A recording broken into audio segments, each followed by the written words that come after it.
तुम्ही या चॅनलवर नवीन असाल तर सबस्क्राइब करा, तसेच लाईक आणि शेअर नक्की करा। माढा सिनाचे पाणी बावीला आणल्यावरच फेटा बांधणार आमदार अभिजित पाटील। आमदार पाटील व आमदार कांबळे यांची बग्गीतून व घोड्यावरून निघाली मिरवणूक। माढा विधानसभा मतदारसंघाचे नवनिर्वाचित आमदार अभिजित पाटील व पुणे कॅन्टोन्मेंट विधानसभा मतदारसंघाचे व बावीचे सुपुत्र आमदार सुनील कांबळे यांची बग्गीतून व घोड्यावरून मोठ्या उत्साहात ग्रामस्थांनी सत्कार करत मिरवणूक काढण्यात आली। ग्रामदैवत बालिंगेश्वर व विठ्ठल रुक्मिणी मातेस नतमस्तक होऊन ग्रामस्थांनी मतदानरूपी आशीर्वाद दिल्यामुळे हे परिवर्तन घडले आणि हा विजय मिळाला। निवडणुकीच्या संघर्षात बावीच्या अनेक सहकाऱ्यांनी सर्वांच्या पुढे येऊन सहभाग घेतला। बावीमध्ये बैलगाडा शर्यतीमुळे विजयाचे वातावरण निर्माण झाले।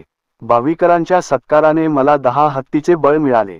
बीवी गावाला सिना माढा योजनेचे पाणी आणल्यावरच गावात फेटा बांधणार हा संकल्प मी केला आहे आणि तो पूर्ण करण्यासाठी मी कायम कटिबद्ध आहे, असे प्रतिपादन माढ्याचे आमदार अभिजित पाटील यांनी केले।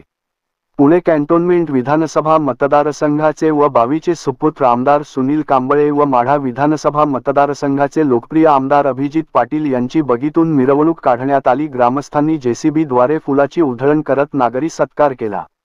यावेळी मंचावर जिल्हा परिषदेचे सदस्य भारत शिंदे, तालुकाध्यक्ष बाळासाहेब पाटील, संभाजी ब्रिगेड दिनेश जगदाळे, बालाजी पाटील, जिल्हा युवती जिल्हाध्यक्षा विनंती कुलकर्णी, डी.एस. मोरे महाराज, कुरण गिल्डे, सयाजी पाटील, राजाभाव पाटील, अनिल मोरे, लक्ष्मण मोरे, निलेश पाटील, उल्हास मोरे, दयानंद महाडिक देशमुख, पप्पू मोरे, सूरज मोरे, स्वप्नील मोरे, शुभम मोरे, आकाश मोरे, सुदर्शन मोरे, आदर्श मोरे, तेजस मोरे, निखिल मोरे, रामराजे मोरे, नागेश मोरे, केदार मोरे यासह आदी उपस्थित होते।